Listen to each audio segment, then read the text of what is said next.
This video is brought to you by the Star Citizen community. Thank you to Pugjob, my first channel member.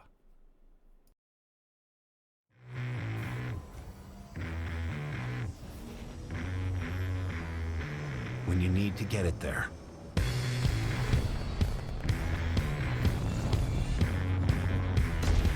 When the odds are stacked against you. When you're just enjoying the view. When the sky's the limit.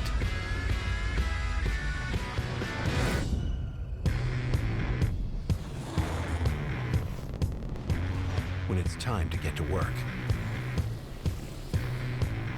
The spirit of Crusader.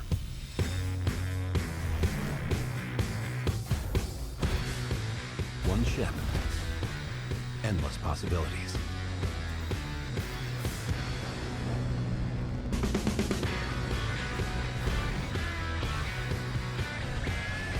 Introducing the C1 Spirit.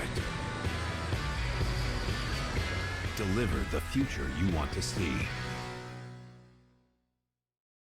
Hello guys and welcome back to the channel. Today we're going to take a look at the Spirit C1. Now the Spirit series of ships are growing on me rapidly. They are so versatile, they look extremely cool. They're quick, they're nimble, they can fill multiple roles, but in particular we will of course focus on the C1. So this is the cargo variant of Spirit. We've covered the A1 bomber in a separate video. If you haven't seen it, I'll put a card up in the top right corner now. Talking about the C1, I am very impressed with this ship.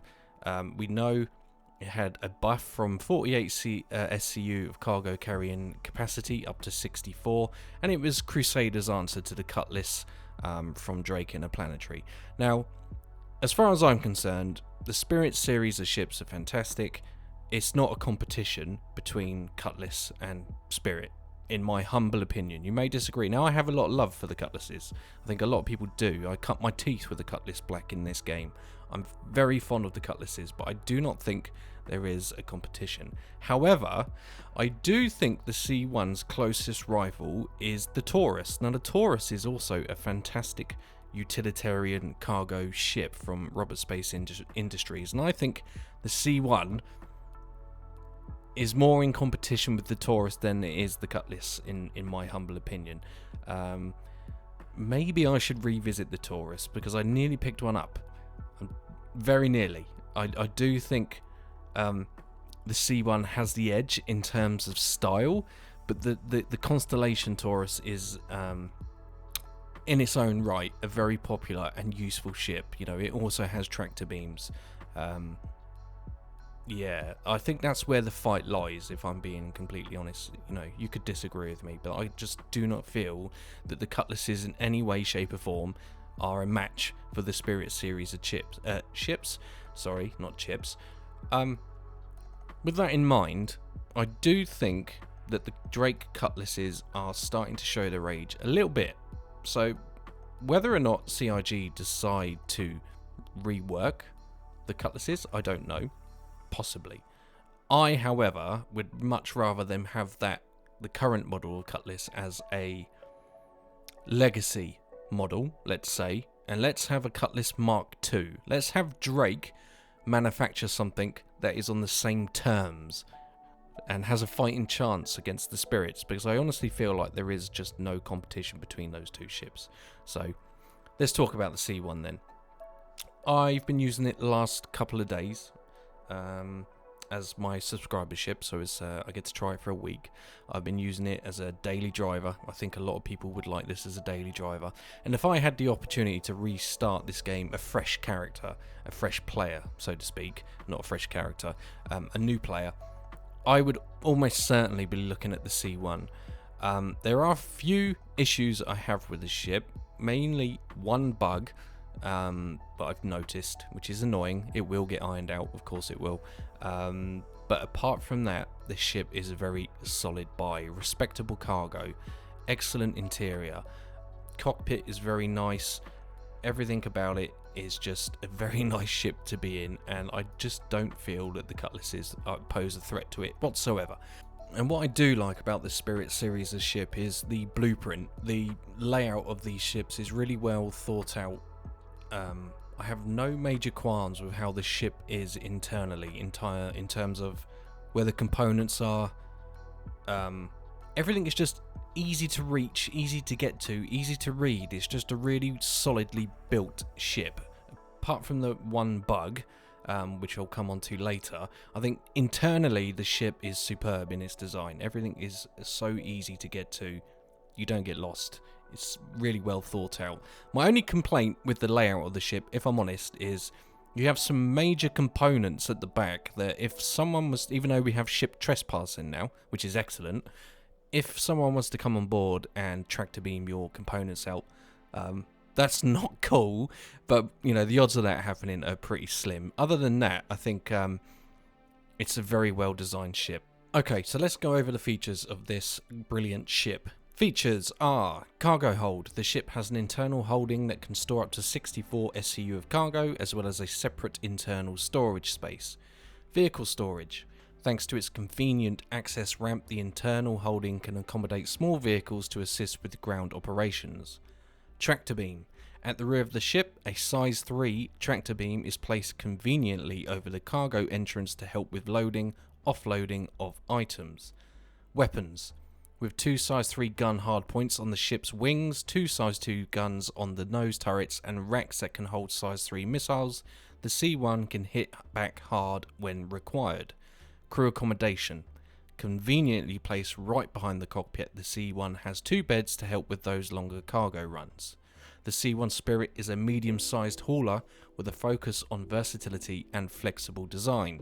Equipped with a generous 64 SCU and a rear-mounted tractor beam, the C1 Spirit is a versatile, everyday ship for citizens in the verse. So the C1 itself will have a size 2 radar, it has 2 size 1 fuel intakes, it has 1 size 1 fuel port, its internal fuel tank is a size 1 and its quantum fuel tank is a 1 times size 1 fuel tank.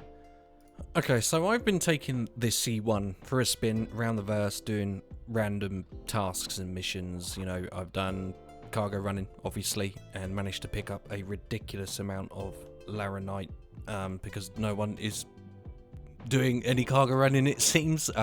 So I filled the cargo bay of Laranite, made a tidy little profit, and basic mercenary missions, you know, things of that nature. And I've been having a blast. It's a very nice ship to use for almost anything. Bunker missions, killing Ninetails, which is, you know, a must-have. Rescue missions, search missions, all of that good stuff, and it's pretty much capable, including bounty hunting. It is more than capable of doing pretty much everything. It's very, very versatile.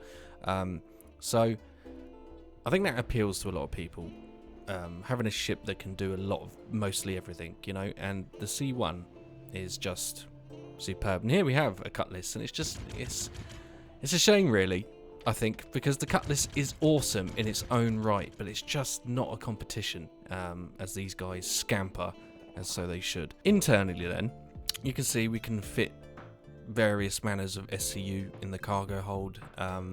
These were the Laranite that I picked up, which was nutritious and delicious, and here are some SCU that I picked up off a salvage mission, which I have a clip for coming up. But basically, I used the tractor beam to zip the cargo straight off of that broken hull A and sling it in my deck, and it was yeah, it was a fun experience. A little bit tricky navigating the tractor beam. A little bit of work might be needed, some polishing, but it's in a very good place and it's very useful. So the ship certainly has a lot to offer. We have a bathroom, we have the 2 beds for logging out, which is obviously very important, so you can carry on your journey. You're not always having to land, you can just log out. I always like ships with beds. I think is a huge plus to any vessel, to have the beds. Obviously there's room for you and friends in here. You're well catered for. There's a small kitchen and all of that good stuff. So okay, so let's talk about using the tractor beam on the C1 and what kind of experience it is. Well, this is the first time I ever used it. any of the tractor beams, so I was really pleasantly surprised. And as you can see, we have the whole A spinning in an annoying orbit because I accidentally bumped into it, and now it's in a state of constant movement. However, the tractor beam, not a problem, just zips it off. Now, the tractor beams are quite diverse throughout the ships. They have different strengths and ranges. The C1's is really, really good, strong enough to grab all of this cargo from a fairly decent range. But the experience itself was actually, I found it quite therapeutic, similar to that of salvage gameplay. It's pretty cool, I'm not going to lie. Now obviously the C1's tractor beam is mounted on the rail system, so I was just trying to manipulate the cargo as much as I could get. More for sort of testing, not to strip the whole ship itself, but I wanted to grab as much as I could get, and then get it into a position where I could bring the cargo to the rear of the ship, manipulate the turret so it changed into that lower position, and then sling it into the back of the ship. It was a pleasant experience. As you can see, it's strong enough just to actually drag the entire ship to a standstill. I didn't think it was going to have the capability to do that, but it does apparently, and I was quite shocked by that. So once I dragged the whole A into a position where it stopped moving, that did make life quite a lot more simpler, to be quite honest with you. So I was very taken away by that. So you operate the tractor beam with left alt and mouse wheel to drag and push away items that you're trying to steal and or put in your hole, and then to rotate the item in question, you hold R and then use the mouse movement to rotate the boxes or whatever it is you're trying to load into the ship. You can also load small vehicles, so like the Grey Cat Steve, for example. You can manipulate and drag vehicles into the back of the C1, depending on the strength of the tractor beam, of course, and the range. Now you can see here the max range is 150 meters, which is quite a large range. This was the tricky bit, was rotating the cargo itself. I think a snap function using the numpad might be a better option, but that's just an opinion because I haven't done it. This is my first time, so I'm sure with practice I'll become more competent. But I thought maybe having, if you, I don't know, you press 4, it snap 90 degrees to the left on the numpad, that might be an option or something like that. So once you get the hang of manipulating the mouse, as you can see, this feature is cool. Very, very cool.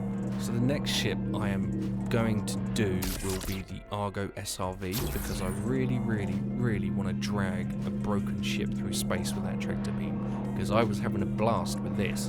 And other ships with tractor beams, like the Caterpillar, which I own, I cannot wait to get that into some sort of role where I start using the tractor beams on that. So tractor beaming is a very welcome addition, and now that we have them on the ships, the C1 is just awesome. Now the Cutlass Black has one. We know that the Taurus has a turret, a tractor beam turret. Again, I still think the Taurus is most likely the biggest competition for this particular brand of spirit ship. You know, I stand by that. But the process itself is, once you get the hang of it, kind of, you know, you see I'm making quite a mess of it here. But once you get things ironed out, you get your eye in and you just sling that bad boy in there. The fact that it snaps to the cargo grid, that's brilliant. So overall, the cargo tractor beam experience in the C1, I'm very impressed with it. It was a good time. In terms of weapons then, so we have 4 cannons and some missiles for the pilot. We have 2 shoulder mounted weapons, as you can see there, with their animations, which are activated via the turning and turning off of the ship. We have a chin mounted turret, and to the rear of that we have the missiles in their own individual missile bays, which have their own unique animation, and it's yeah, pretty cool. Bounty hunting is not a problem in this ship that I've noticed yet. It depends how high you want to go up, I guess. And then of course we have the tractor beam on that rail system, which they stole from the Scorpius. So let's then talk about the ship's weapons and components, and what you might find, what you will find if you pick one of these up stock. Okay, so let's take a look at the components. So the cooler is a Boreal I think that's how you pronounce that. I still to this day do not know. It's a size 2 grade 4 military cooler. Underneath that, of course, we have the power plant, and on this ship it is equipped with the Ultra Flux, which is size 2 grade 2, and it is a military power plant. And then we move on to the quantum drive, and that is a Jaeger, which is also a size 2 grade 2 military class QT drive. And then finally we have the one shield generator, which is a full stop size 2 grade 3 military class shield generator. So that's pretty good. Missile racks we have filled with 4 Arrestor 3 missiles. They're size 3 and they are cross-section missiles, so I don't have any complaints with the missiles, And then every other weapon system on board this ship is in fact the M58 cannon, which is a size 3. You may wish to swap those out. Okay, so they were the stock components that you will find on the C1. Let's now wrap this video up, and we'll do that by having our walk around. I do like to do the walk arounds. Sensor scale is important. These ships aren't cheap, and I try to give someone the full benefit of what they're dealing with before they decide to purchase one, either in-game or on the website. So, as we make our way around, it's a classic shape. We love the VTOLs here with the thrusters underneath. It's in the VTOL configuration. Tricycle landing gear, kind of like a swept wing design. I'm actually really fond of the paint scheme of the C1. I really like that blue and white. I think it's a very nice looking ship. More so than the A1. I think the C1 with this paint scheme looks really cool. Then we have the chin turret, of course, with the 2 size 3 cannons. And a sort of reverse light, and then we can see the engine reverse thrusters. There's multiple thrusters all over this place, but they're so well designed they actually kind of blend in sometimes from certain angles. So we have the Crusader logo on the nose.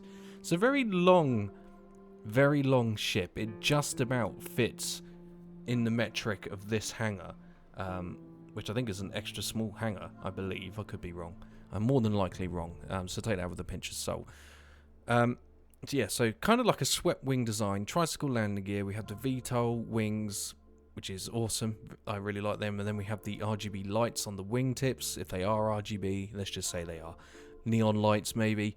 So the whole ship has a very quality sort of build to it. It looks very nice, very well designed. Engines look great. Everything looks great on this ship. And as we make our way around the back, you can see these large engines, which will get you to where you need to be. They are cool. And I really like that tail feature of the C1. Well, in fact, the Spirit series, I really like that tail feature. And then you can see the rail in which the tractor beam is manipulated. You can use that tractor beam on the top of the ship as well, to the front of the ship. So you get sort of a good area to tractor beam stuff. Dragging it in, you need to manipulate that tractor beam to the bottom to get it into your cargo hold. Ramp comes down, and we have that lighting letting you know where the ramp is going to land. And then of course we have these really awesome epic lights, which is a very nice touch. Now this is the bit that I was referring to earlier. Look, we've got the power plant and cooling components here. Unless there's some sort of lock function where you could lock these. I don't know. I don't remember seeing anything about that, but that would be my only concern. If you land and open up your cargo bay, someone could. I'm not saying they will. I'm just saying it is a possibility that someone could quickly steal these with a tractor beam, leaving you stranded, which would not be cool. Then we move into the cargo area. Now where the cargo is stacked left to right, that is normally the bomb bay for the A1 variant. So you sort of have this nice walkway straight down the middle. Here we still have the SCU from the whole A. And then we'll make our way through the ships. We have the collar and that typical round door that we find in the Star Runner. I kind of think, as we look at the extra components here, so we have gravity generator, life support. Surprised the gravity generator isn't in there yet, because we already have some of those in other ships. We have the radar and avionics. I do think another entry point to the ship could have been nice at the front, as there is none. and they've said, but the Star Runner's going to get one. I wonder if they're going to do the same for the Spirit. I mean, it's not a major headache because the ship is so easy to get through. It's really not that much of an issue. I was just that was just a thought that popped into my mind brain as I was doing the walkthrough. Then we have the bathroom here, the pop-out toilet, so all of your hygienic needs will be met to some extent, and then a basic kitchenette, so that will keep you on your feet on your distant journeys. And of course, that functions because of course it does, because it's CIG. Then we have the 2 beds, and before we get to that, I nearly missed the gun rack here and armor stowage left or right, so that's pretty cool. Didn't have a gun on me at the time to put in there. And the 2 beds. Now this bed is the bug. Okay, so if you own this ship in either the A1 or the C1, getting in to lie down, it will push you through the roof and out the ship. And it's only this bed. I tested it on the right bed and it didn't happen. So if you're going to log out, please use the right bed until that gets fixed. Then we will jump into the pilot seat and experience the cockpit. And the ship is so well lit internally, and it's not even running, so it's just awesome. I'm just blown away by the C1. Only 2 MFDs, which is a shock, because normally from other models of ships we have at least 4. Some have 6 or even 7. I think Corsair has 7, and quite a few ships have 6. This just the 2. It's not too much of an issue because there are another 2 for you and a co-pilot if you had one, to operate all the other ship systems. But the buttons are excellent, easy to read, visibility is superb. There's really not that much of an issue with the visibility. But yeah, the switches and details in this ship, it's great. As you can see, it's operated by a yoke system as well. We have our usual power on and open exterior and all of that good stuff that we like in our shiny spaceships. Radar is a little bit hard to see from the cockpit, the pilot seat, but nothing that's, you know, terribly annoying. It's readable, and that's all that matters. So overall, the Spirit C1 is superb, in my humble opinion, an absolutely fantastic ship. The A1 carries the same quality but has tactical ability.